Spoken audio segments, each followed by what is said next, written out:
Oi pessoal, falando da Parashá, Rabbeinu Roni Hadid Meir Kalmus, Hanukkah Sameach para vocês.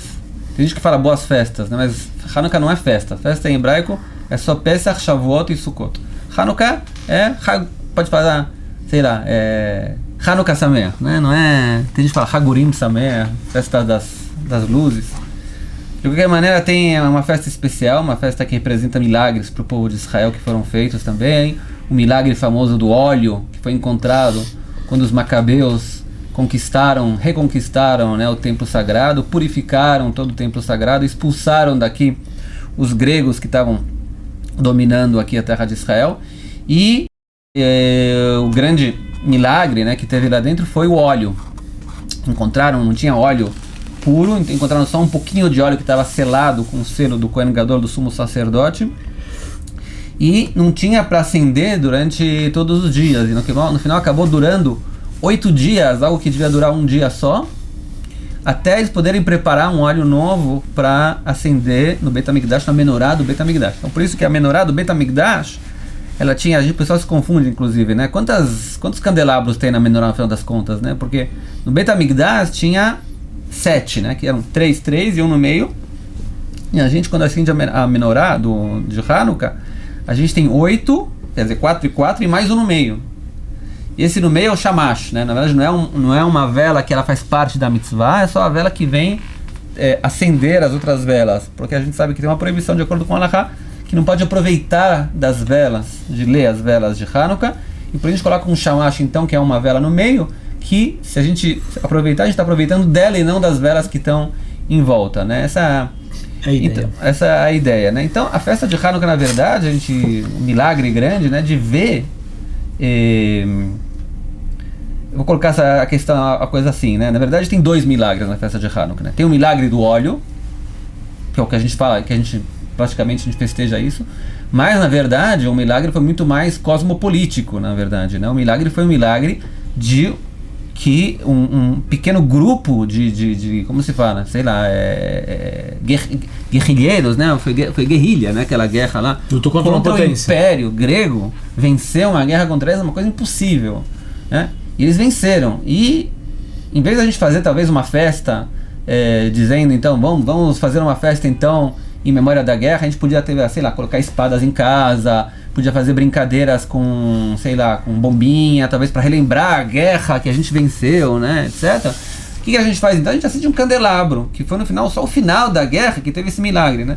Então, talvez a gente pode abrir daqui, né? Por que o milagre pequenininho que aconteceu dentro do templo, sem ninguém ver a princípio, está escondido lá na verdade, a gente coloca ele no fronte da história, e a parte da vitória, né, dos macabeus, da histórica da guerra, a gente não faz nada. A gente lembra também na Tefilá, a gente fala sobre isso também no Shmona Esrei, mas a gente não faz um sinal no dia a dia que nem a gente faz com a menorá, né? Então onde está cada um desses milagres, qual a relação entre os dois? E depois eu vou tentar conectar alguma coisa aqui da Parashá também, se tiver tempo ainda. Sim, a gente tem que falar que de acordo com o Talmud, no Tratado de Shabat, que ele pergunta o que é Hanukkah, ele traz a história do milagre do óleo, que durou 7 dias. Isso é o que está sendo trazido no Talmud, quando o Talmud descreve o evento de Hanukkah. Quase pulando a guerra, né? Quando ainda está muito difícil a situação, e aí eles chegaram no templo e viram... Quase que não é mencionado a história de guerra. Por outro lado, no Maimônides, no livro dele, Yad Hazaká, que é o livro monumental do Maimônides, da lei judaica, ele quando ele descreve o Hanukkah, e ele traz exatamente a vitória nacional, a vitória militar e nacional que você descreveu aqui. Então a gente vê que tem 2 polos, e cada um enfatiza uma coisa diferente. O Talmud, os sábios do Talmud, eles enfatizam a questão do óleo, e o Rambam e outros talvez enfatizam a vitória. O Hanukkah é muito popular em Israel. Ele é um evento muito popular em Israel, porque é a época dos que os ganim estão trabalhando, não é férias. Os jardins de infância. E o sionismo sempre quis denotar que Hanukkah mostra tá ligado ao Opus judaico de também estar tendo vitórias militares, o povo judeu, direito de autoproteção, a autoproteção, a independência, é uma coisa muito apelativa para o renascimento do Estado judaico, no sentimento nacional, né? Sentimento nacional. Existe até uma discussão como cantar música Shecholelu Anissim Shecholelu Lamakabim ou Shecholelu Amakabim. Os sionistas laicos gostavam de cantar a Anissim Shecholelu, que os Macabim fizeram, mas sendo que a música original é que foram feitos por os Macabim. Então, quer dizer, quem é o autor da então pode ser, a gente pode começar a explorar exatamente por essa peculiaridade de entender que os milagres são feitos através da gente, sim. Por outro lado, eles não são feitos pela gente.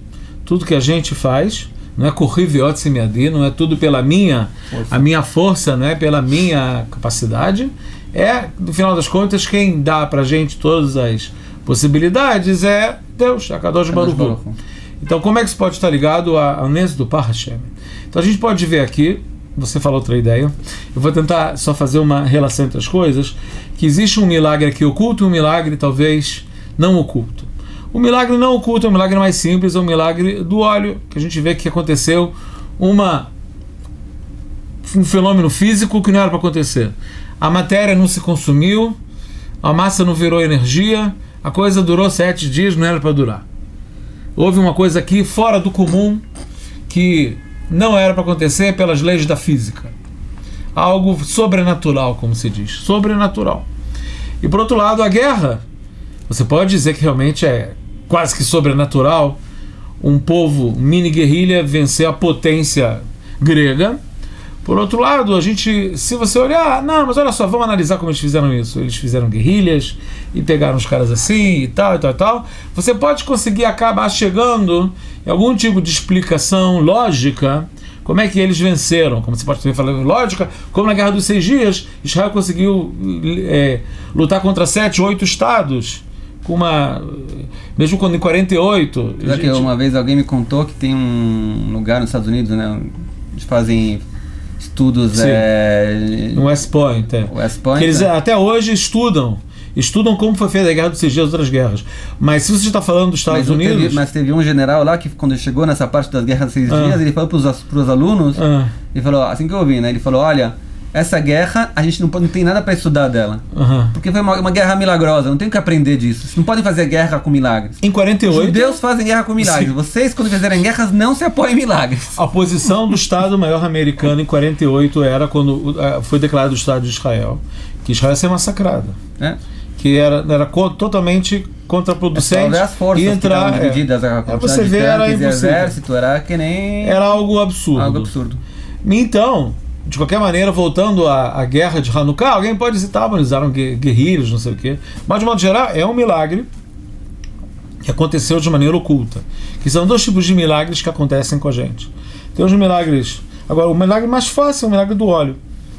É o milagre mais fácil da gente poder falar dele. O milagre da guerra são os milagres que acontecem com a gente todo dia. Você acordar de manhã é um milagre. Dá para dar uma explicação saúde, ainda. Milagre. E é difícil de entender. Eu vou parando por aqui. Você continua por aqui e depois eu adiciono alguma coisa. Não, o que você acha da relação realmente entre os 2 milagres? Na tua direção está super certa. Então, na verdade, a direção é assim. O óleo, então, na verdade, veio concretizar o que aconteceu no macro. É um micro que vem mostrar o que aconteceu no macro. Entendi. O macro foi a guerra. E a guerra, você pode vir falar, ok, teve uma guerra muito difícil, mas a gente sabe que guerrilhas sempre podem conseguir resultados muito grandes. Teve histórias também, Vietnã e não sei o que. Tá bom. E o que você fala sobre um óleo que não pode mais do que um dia e dura 8 dias? Bom, tem que verificar a parte química, não sei o que. Não, eu vou te trazer um óleo, você me prova que você verifica quimicamente no laboratório, dá para um dia. Eu coloco, você vai ver que são 8 dias. O que você vai falar sobre esse óleo? Não, se você me provar que isso foi feito, é uma coisa inexplicada que talvez você pode chamar como um milagre. Aí eu venho para você e falo, ok, então, esse milagre que aconteceu no candelabro, na menorá, na verdade, foi o que na verdade Deus queria fazer. Ele queria mostrar para o povo que apesar que no macro você pode tentar, como se fala, você pode tentar negar que está acontecendo um milagre, sim, eu vou mostrar para vocês como, na verdade, na essência, né, atrás disso, sim, tem um milagre, que tudo que aconteceu aqui foi um milagre. Foi a prova que tudo que aconteceu no macro, na verdade, foi um milagre. No final das contas é milagre. No final das contas é milagre. E isso, agora eu conecto com a Parashá. Porque se você vê, na verdade, com o Yosef, é muito interessante. O Yosef, quando chegam os irmãos, na próxima Parashá, na verdade, já, né? Sim. O Yosef, em determinado momento, ele se vira... provavelmente ele passou muitos anos no Egito, né? Sofrendo e perguntando: por que Deus me fez isso? Por que eu estou aqui nesse buraco? Por que eu virei escravo? O que eu fiz? Ele fez todo o trabalho de se consertar, etc. Mas eu ainda estou aqui, eu não saí ainda. O que está acontecendo? Porque no final das contas, meus irmãos, como me maltrataram e tudo. De repente, ele teve uma eureka, né? Ele falou: é eureka. Quando ele virou rei, ele percebeu: eu virei rei porque vai ter uma fome muito grande na história, de 7 anos de fome, e eu fui enviado por Deus para salvar a minha família. Ele fala assim também para a família dele, né? Sim. Akadosh Baruch Hu me enviou Teliot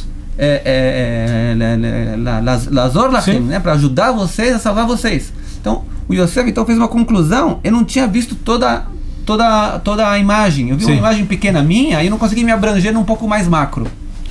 E veio, na verdade, Deus e falou para ele: olha, você está no macro, você acha que está no macro. Tem o macro do macro também depois. Sim. O macro do macro já tem a ver que o povo de Israel tem que baixar para o Egito e ficar lá durante 210 anos e depois sair. A gente vê só o micro, a gente não vê o macro, e se consegue ver o macro, não vê o macro do macro, e Deus tem macros e macros e macros sob em volta que não dá para perceber. Aqui também tem posso chamar aqui o micro ao contrário, né? Tem um micro da guerra e tem um macro em volta que é o candelabro que vem agora fortalecer a imuná do povo de Israel. Claro. E deve ter alguns motivos também que a gente nem vê ainda hoje também. Agora eu quero só colocar a questão que você está colocando de ver o macro, não é só um devaneio filosófico.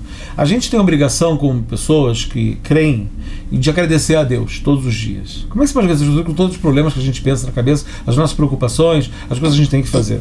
Porque a gente tem que conseguir exatamente fazer essa meditação macro, a reflexão, de entender as coisas no macro e entender que existe que tem macro, que existe o macro e que Deus ajuda a gente em muitos âmbitos que você não está pensando, porque para você é algo óbvio. É óbvio que você está saudável, é óbvio que isso é assim, é óbvio que você tem casa, é óbvio que você tem onde encostar a cabeça de noite. Isso é óbvio. Então, se a gente fazer esse exercício de meditar sobre tudo que Deus faz com a gente, os milagres de todos os dias, a gente vai poder realmente desempenhar a questão de agradecer a Deus, e assim é a chave da gente de sermos pessoas mais felizes. Eu termino com a famosa historinha que conta do cara que chegou uma vez numa sinagoga fora da sua casa, né? Acho que o Mishnah Brura, o Hafetz Chaim, conta essa história famosa. Ele entrou na sinagoga, né? Passou uns dias lá e ele viu que toda vez que subia na Torá, subia um pessoal da esquerda do Beit nessa sinagoga. Todo o tempo esquerda. Ele chegou pro Gabai, né? Que é responsável para as aliot, para subir na Torá, e falou para ele: não tô entendendo, tem turma que tem proteção aqui, só da esquerda, que são da esquerda só, né? Ele falou: não, quanto tempo você tá aqui na cidade? Ele falou: uma semana. Ele falou: você tá uma semana. Eu tô aqui há 30 anos já, eu sou Gabai na sinagoga. Você quer ver a minha listinha? Tem listinha aqui de 30 anos. Então, semana seguinte vai ser a direita, a semana anterior foi o do meio, tem ordem aqui. Você chega uma semana e já quer entender tudo o que acontece na cidade. A gente está aqui no mundo por um breve... Chega no mundo aqui para 120 anos. Sim. Deus já está aqui antes ainda dos 6.000 anos que a gente foi designado aqui para existir esse mundo. E a gente quer tentar entender, durante 120 anos, todo o caminho de Deus, né? Todo o macro pelo nosso pequeno micro. E isso não vale a pena tentar. É melhor tentar entender que existe um macro e que Deus tem as suas contas também. E talvez as velas de Hanukkah mostram isso pra gente, né? Esse macro, essa luz que tem, apesar que tem às vezes escuridão em volta, né? Tem ainda a que possamos de meditar um pouco. Para vocês todos, um Hanukkah Sameach e um Shabbat Shalom com felicidades. Não esqueçam que acender as velas tem que ser feito antes do Shabbat. Não acendam velas no Shabbat.